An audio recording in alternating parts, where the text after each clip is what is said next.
तर पुढे आपण जातोय सिंधुदुर्गमध्ये। सिंधुदुर्गच्या रोणापाल येथील जंगलामध्ये लोखंडी साखळीने बांधलेल्या स्थितीत एक अमेरिकन महिला आढळली होती आणि त्या अमेरिकन महिलेच्या जबाबावरून तिच्या पतीविरोधात आता गुन्हा दाखल करण्यात आलाय।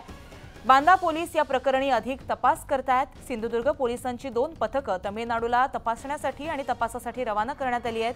तपासानंतर सत्यता समोर येण्याची शक्यता वर्तवली जाते।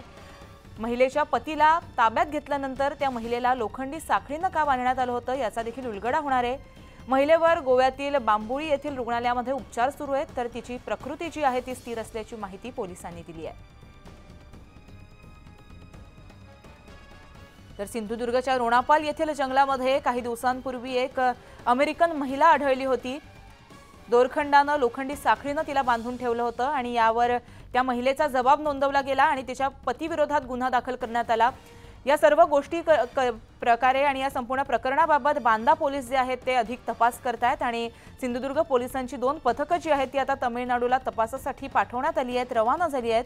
तपासानंतर संपूर्ण या प्रकरणाचा उलगडा होणार आहे। नेमकी या प्रकरणाची सत्यता काय आहे ती देखील आता समोर येणार आहे। त्यामुळे येत्या काळात या संपूर्ण प्रकरणाबाबत काय अपडेट येतात हे पाहणं देखील महत्त्वाचं ठरणार आहे।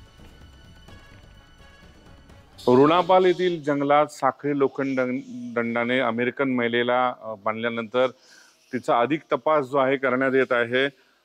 ही महिला अमेरिकन महिला सुरुवातीच्या काळात जबाबावरून तिच्या पतीविरुद्ध सोमवारी रात्री उशिरा याच बांदा पोलीस स्थानकात गुन्हा दाखल करण्यात आला आहे। आता पोलिसांसमोर मोठं आव्हान आहे त्याच्या नवऱ्याच्या शोधाचा। मात्र पोलिसांची 2 पथकं सिंधुदुर्ग पोलिसांची तामिळनाडू येथील मूळ पत्त्यावर तपास कामी जी आहेत दाखल झालेले आहेत। तर पतीला ताब्यात घेतल्यावर त्या महिलेला कधी आणि कशी बांधण्यात आले हा उलगडा होणार आहे। मात्र पोलीस हे कमालीची गुप्तता बाळगून आहेत, कोणतीच माहिती समोर देत नाहीत। भारतीय कलम संहिता 109, 125, 127/2 नुसार पती सतीश जो आहे त्याच्यावर गुन्हा दाखल करण्यात आला आहे।